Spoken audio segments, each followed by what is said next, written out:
함께 나누실 말씀 사사기 8장 1절에서 3절까지의 말씀입니다.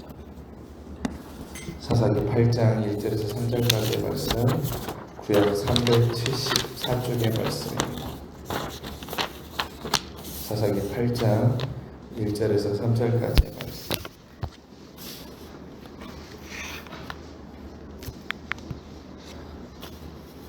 구약 374쪽의 말씀, 우리가 이 말씀 한 목소리로 함께 봉독하도록 합니다. 시작.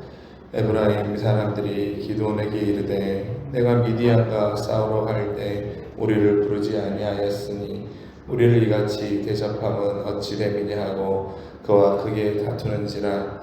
기드온이 그들에게 이르되 내가 이제 행한 일은 너희가 한 것에 비교가 되겠느냐. 에브라임의 끝물 포도가 아비에셀의 만물 포도보다 낫지 아니하냐.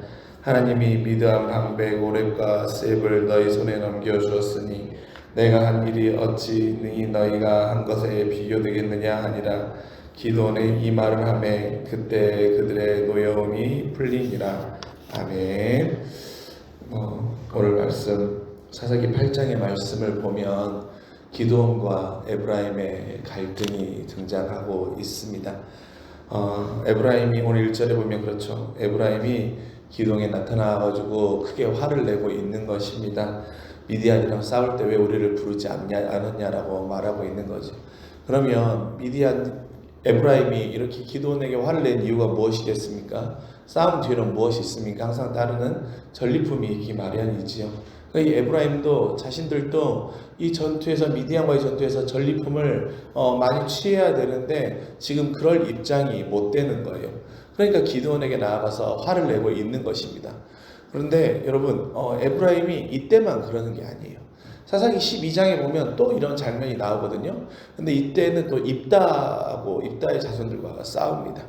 그러니까 에브라임이 보면 항상 이렇게 불평이 많고 불만이 많고 욕심이 많아요. 근데 여러분 에브라임 지파가 어떻습니까? 그렇게 작은 지파가 아니잖아요. 힘도 있는 지파고 강한 지파인데 이렇게 불평이 많고 불만이 많고 뭔가를 더 가지려는 욕심이 큰 지파의 모습을 보여주고 있습니다. 여러분 무엇입니까? 우리도 마찬가지죠. 사람의 욕심은 정말 끝이 없는 것입니다. 나의 욕심과 나의 욕망을 따라가다 보면 뭐든지 불평할 수밖에 없는 것이고 불만을 가질 수밖에 없는 것이고 뭔가를 더 채워가기를 원하는 것이 우리의 마음임을 우리의 본성임을 오늘 말씀이 우리에게 보여주고 있는 거예요. 그런데 오늘 말씀이 이렇게 나올 때 기드온이 뭐라고 말합니까? 기드온이 이제 달래고 있잖아요. 달래면서 심지어 그렇게 말하죠. 내가 이제 행한 일이 너희가 한 것에게 비교가 되겠느냐라고 말하는 거예요. 야, 나 그렇게 큰 일 한 거 아니야. 우리한테 그렇게 큰 공로가 있는 거 아니야. 심지어 에브라임의 끝물의 포도가 아비에셀의 만물의 포도보다 낫겠느냐라고 말하면서 그리고 미디안의 방백 오렙과 셉을 너희 손에 넘겨주었으니 내가 한 일이 어찌 능히 너희가 한 것에 비교가 되겠느냐라고 말하고 있지 않습니까? 비교할 수 없을 정도로 너희가 지금까지 해온 공로가 훨씬 크고 너희가 더 위대한 일들을 해나갔다라고 하는 에브라임을 이렇게 축해 올려주는 거예요. 에브라임을 높여주고 자신들을 낮춤을 통하여서 이 에브라임이 가지고 있었던 화와 노여움이 풀리고 있는 것이 바로 오늘의 장면입니다. 보면 기도는 어떻습니까? 참 지혜롭지요. 지혜로워서 에브라임의 이러한 마음들을 달래주고 갈등을 만들기보다는 하나 되게 하는 모습을 가져오고 또 화합하는 모습을 가져오고 있는 아주 뛰어난 리더십의 모습을 우리가 만나고 있습니다. 그렇지 않습니까? 근데 여러분 우리가 이 사사기 8장 1절부터 3절까지의 모습을 보면 참 기도원의 모습이 너무나도 멋져요. 그리고 너무나도 참 평화요. 그 다음에 중재자의 모습을 잘 보여줘요. 그런데 어떻습니까 여러분? 이 뒤에 말씀에 보면 습국과 또 분노에 올라가서 그가 대하는 모습을 보면 좀 이런 모습이 있나라고 싶을 정도로 의아한 모습을 보입니다. 우리 오늘 8장 말씀을 다 읽지 않았지만 8장 이 이후의 말씀에 보면 이제 기드온이 어떻습니까? 미디안의 남은 이들을 다 전멸하기 위하여서 숫곳으로 올라가죠. 허기지고 배고픈 상태로 숫곳에 올라갑니다. 근데 그 숫곳에서 어떻습니까? 숫곳 사람들에게 추격하여 가가지고 우리에게 이제 좀 떡덩이를 달라고 5절의 말씀을 보면 말하고 있죠. 5절 보면 떡덩이를 주라고 해요. 그러니까 숫고사 방백들이 뭐라고 말합니까?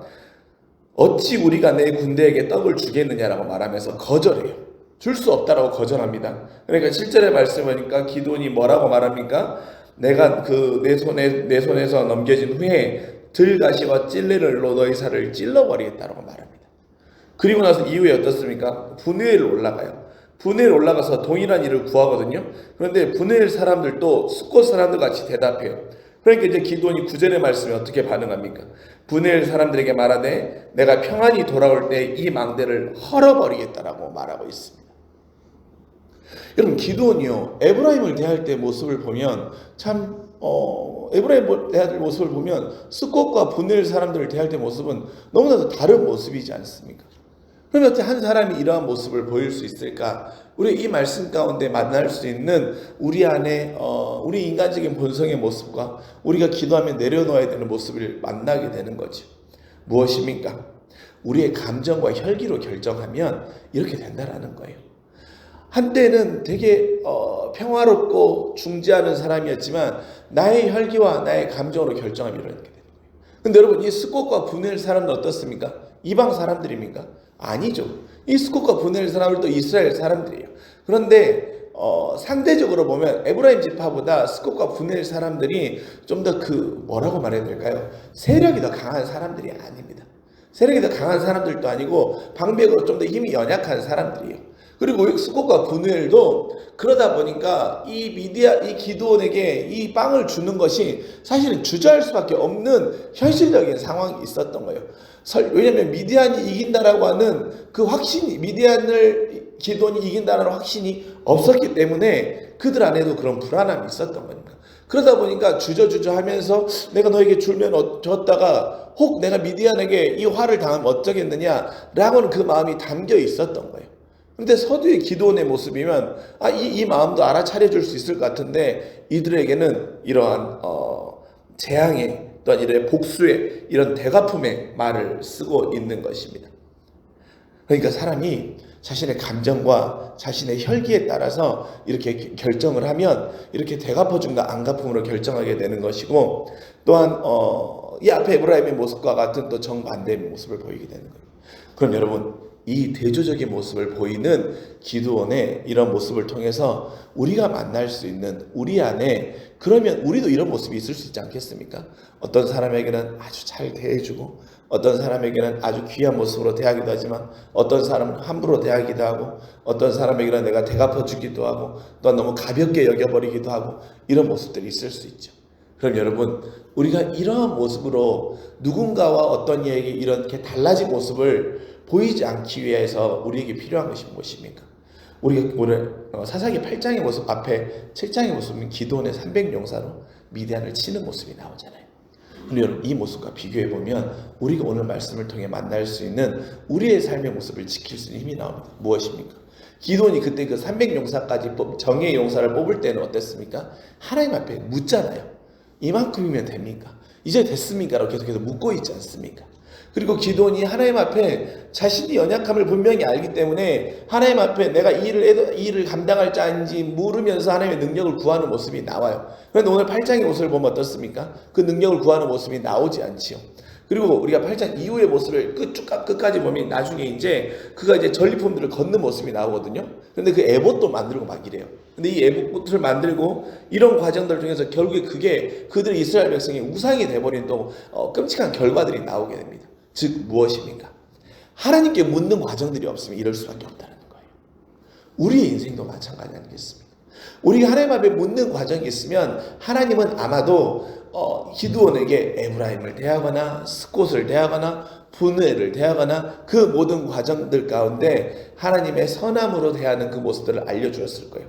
그러나 그 모습이 없기 때문에 심지어 그 과정에 자세히 보면 하나님의 이름을 사용해가지고 그의 감정과 그의 화남을 되갚음으로 표현해버리는 그런 모습까지도 보이고 있음을 우리가 오늘 말씀 가운데 만나게 되는 거예요. 즉 무엇입니까? 계속해서 며칠간에 말씀드리지만 말씀의 기둥이 우리 안에 있지 아니하고 또한 하나님 앞에 묻는 기도의 기둥이 우리 안에 있지 아니하면 우리의 삶은 이럴 수밖에 없는 거예요. 기드온처럼 내가 기분이 너무 좋아. 그리고 내가 성령으로 충만한 상황인 것 같아. 그럴 때는 모든 사람을 대할 때 기쁨으로 대하기도 하고 감사로 대하기도 하고 평안으로 대하기도 해요.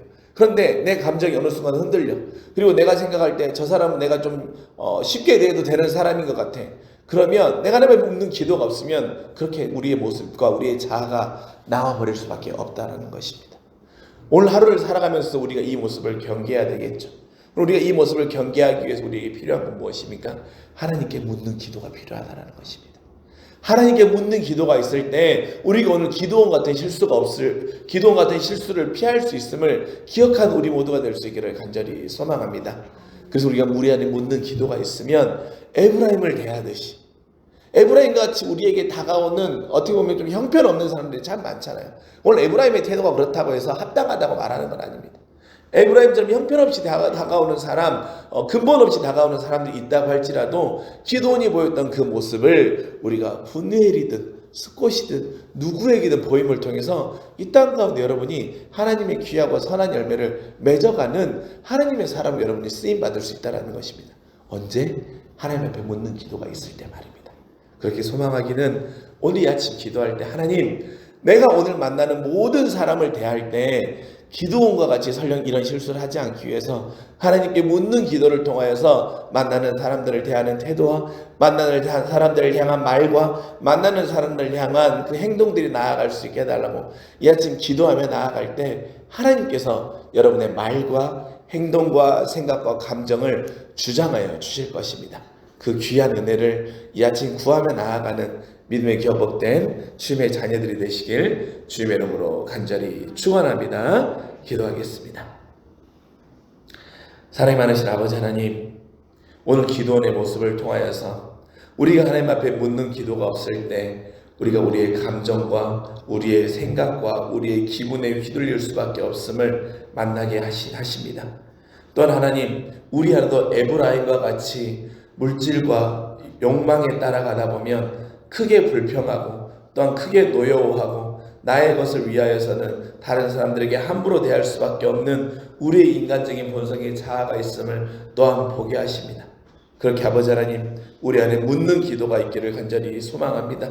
하나님 앞에 묻는 기도가 있을 때 하나님께서 우리의 생각과 우리의 감정과 우리의 마음과 우리의 행동과 우리의 방향을 하나님께서 선함으로 인도하여 주시고 주장하여 주시고 우리가 그 하나님 앞에 붙들릴 때 하나님의 향기로운 열매를 맺을 수 있는 그 믿음의 귀한 걸음들이 됨을 기억하며 오늘 하루도 하나님께 묻는 기도들을 통하여서 아름다운 열매들을 맺어 나아가는 믿음의 귀하고 복된 주님의 삶들이 되게 하여 주시옵소서. 감사드리며 사랑이 많으신 우리 구주 예수 그리스도의 이름으로 간절히 기도합니다. 아멘.